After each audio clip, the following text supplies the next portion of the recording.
प्रिय विद्यार्थियों, आज हम शासन के विविध रूपों को समझने का प्रयास करते हैं। राजनीति विज्ञान में दो प्रकार के शासन रूपों को पढ़ा जाता है।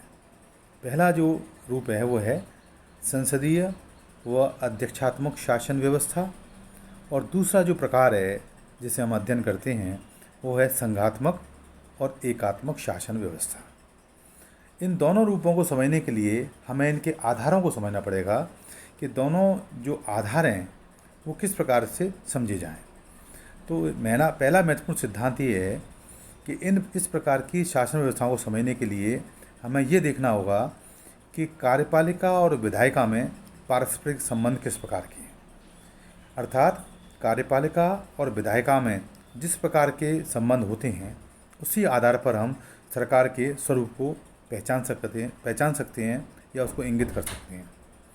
पहला जो संबंध है वो होता है यदि कार्यपालिका और विधायिका अर्थात संसद के प्रति उत्तरदायी है तो इस प्रकार की शासन व्यवस्था संसदीय प्रकार की शासन व्यवस्था कहलाती है। कहने का आशय ये है कि यदि कार्यपालिका अपने समस्त कार्यों के लिए विधानमंडल के प्रति जिम्मेदार है तो इस प्रकार की शासन व्यवस्था को हम संसदीय प्रकार की शासन व्यवस्था कहते हैं, जैसा कि ब्रिटेन, भारत, कनाडा, ऑस्ट्रेलिया आदि देशों में पाया जाता है।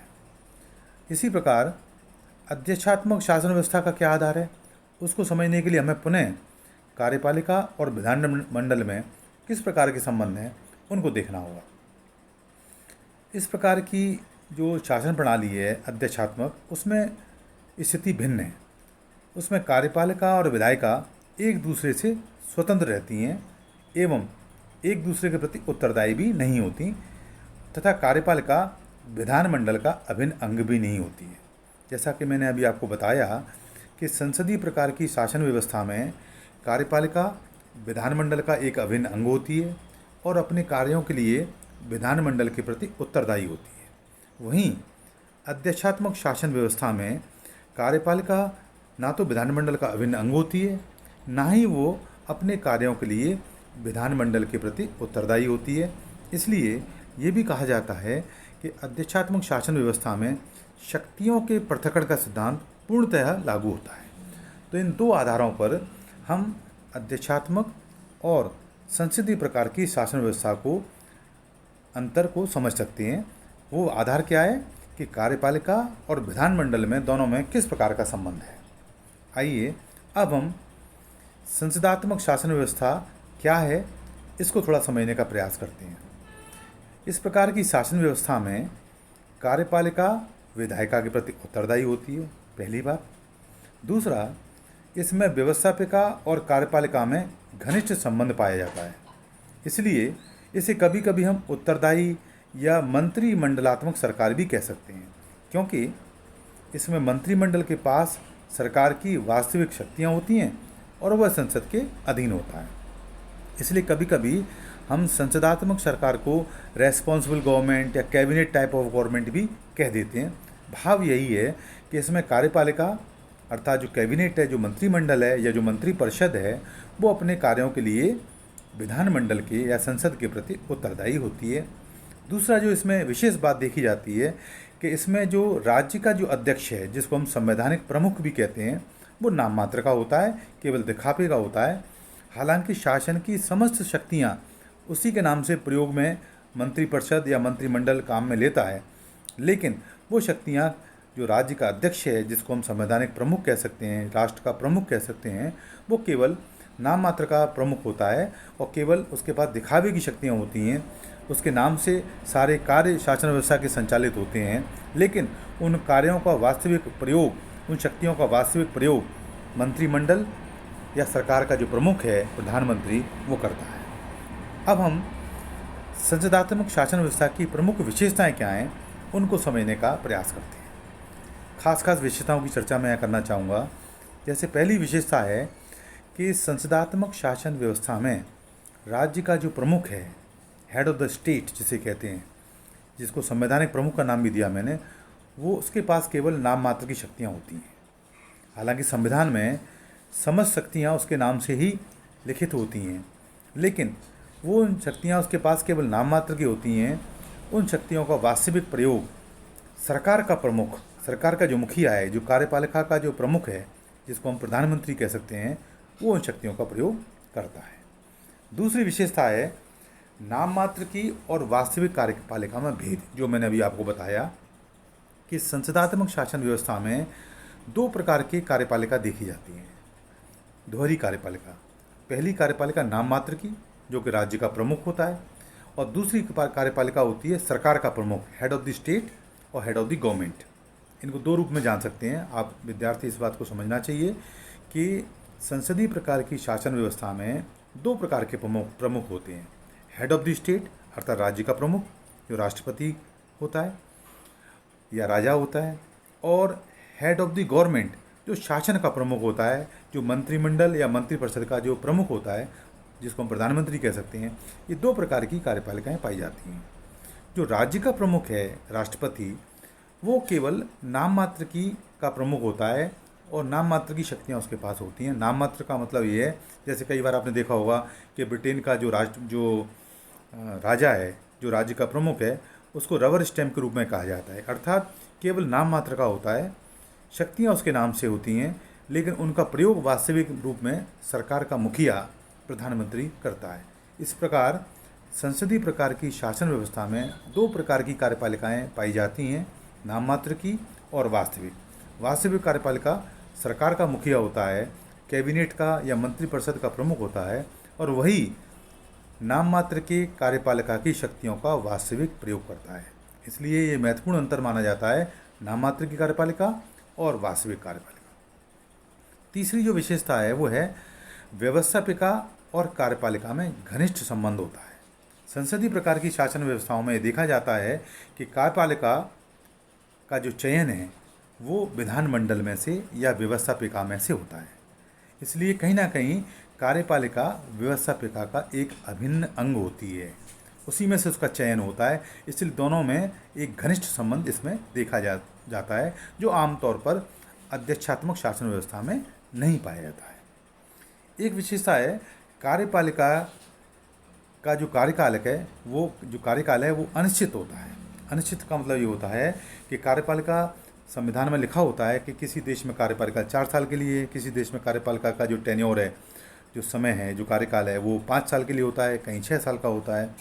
लेकिन कभी कभी कार्यपालिका इस समय से, जो निर्धारित समय है, उससे पहले भी भंग हो जाती है। उसके पीछे रीज़न ये है कि संसदात्मक शासन व्यवस्था में कार्यपालिका अपने पद पर तभी तक रह सकती है जब तक कि उसका विधानमंडल में विश्वास है, बहुमत है।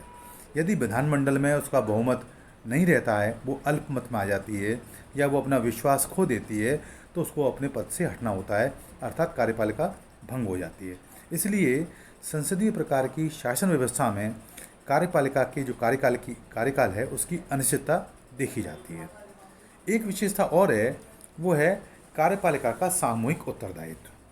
ये संसदीय प्रकार की शासन व्यवस्था की विशेषता है, क्योंकि सारे जो मंत्रिमंडल के जो मंत्री हैं वो अपने कार्यों के लिए सामूहिक रूप से विधानमंडल के प्रति उत्तरदायी होते हैं। यदि किसी भी मंत्री के विरुद्ध या उसकी नीतियों के विरुद्ध विधानमंडल में अविश्वास प्रस्ताव पारित हो जाता है, तो ये माना जाएगा कि वो संपूर्ण कार्यपालिका के प्रति अविश्वास प्रस्ताव पारित हुआ है और कार्यपालिका को भंग होना पड़ता है, उसको अपने पद से हटना होता है। इसलिए संसदीय प्रकार की शासन व्यवस्था में सामूहिक जो उत्तरदायित्व का सिद्धांत है वो पाया जाता है। एक मंत्री की जिम्मेदारी समस्त मंत्रियों की अर्थात मंत्रिपरिषद की मानी जाती है। संसदीय प्रकार की शासन व्यवस्था का एक महत्वपूर्ण लक्षण है प्रधानमंत्री का चमत्कारिक नेतृत्व, अर्थात प्रधानमंत्री जो कि मंत्रिपरिषद का मुखिया होता है, वो उसका जो नेतृत्व है वही इस संसदीय प्रकार की शासन व्यवस्था के रूप में पहचाना जाता है। सरकार का जो मुखिया है उसके नाम से ही समस्त शक्तियों का संचालन देखा जाता है। इसलिए संसदीय प्रकार की शासन व्यवस्था में प्रधानमंत्री का व्यक्तित्व, उसका नेतृत्व एक महत्वपूर्ण भूमिका का निर्वाह करता है। एक विशेषता देखी जाती है जो सामान्यतः कार्यपालिका की राजनीतिक सजातीयता देखी जाती है।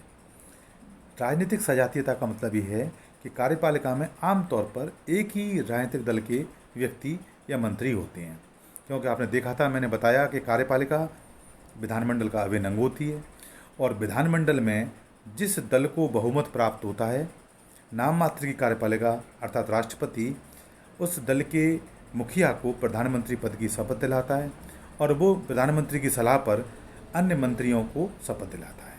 इस प्रकार मंत्रिपरिषद का गठन होता है और इसी प्रकार ये देखा गया है कि आमतौर पर कार्यपालिका में जो सदस्य होते हैं, जो मंत्री होते हैं, वो एक ही दल के होते हैं। लेकिन कभी कभी जो कोएलिशन गवर्नमेंट बनती है, जो गठबंधन सरकार बनती है, उसमें अन्य दलों के मंत्रियों को भी शामिल कर लिया जाता है। लेकिन ये अन्य दलों के मंत्री भी कार्यपालिका का जो प्लान ऑफ एक्शन है, जो एक्शन प्लान होता है, जो कार्य योजना होती है, उस पर एकमतता होती है और इस आधार पर हम राजनीतिक सजातीयता के रूप में उनको देख सकते हैं। तो आमतौर पर संसदात्मक शासन व्यवस्था में कार्यपालिका के समस्त सदस्य एक प्लान ऑफ एक्शन, एक जो कार्य योजना है उस पर कार्य करते हैं और वो एक दूसरे के उनमें आपस में मतभेद हो सकते हैं, लेकिन राजनीतिक दृष्टिकोण से, राजनीतिक परिदृश्य पर, सरकार के पटल पर वो एक नीति के आधार पर व्यवहार करते हैं। इसलिए इसको हम कहा जाता है कि संसदीय प्रकार की शासन व्यवस्था में राजनीतिक सजातीयता पाई जाती है। एक विशेषता और देखी गई है कि कार्यपालिका के पास विधानमंडल को भंग करने का अधिकार होता है। अर्थात संसदीय प्रकार की शासन व्यवस्था में कार्यपालिका कभी भी चाहे तो विधानमंडल को भंग करने का सिफारिश राष्ट्रपति को दे सकती है और राष्ट्रपति उस आधार पर विधानमंडल को भंग करके नवीन चुनाव कराने के प्रक्रिया को आगे बढ़ा सकते हैं। इस प्रकार कार्यपालिका कभी भी विधानमंडल को भंग कर सकती है, जो कि अध्यक्षात्मक शासन व्यवस्था में नहीं पाया जाता है। और एक विशेषता और देखी गई है कि मंत्रियों की व्यक्तिगत जिम्मेदारी, सामूहिक उत्तरदायित्व तो होता ही है, लेकिन प्रत्येक मंत्री को अपने मंत्रालय से संबंधित विभिन्न गतिविधियों की व्यक्तिगत जिम्मेदारी विधानमंडल में निभानी होती है।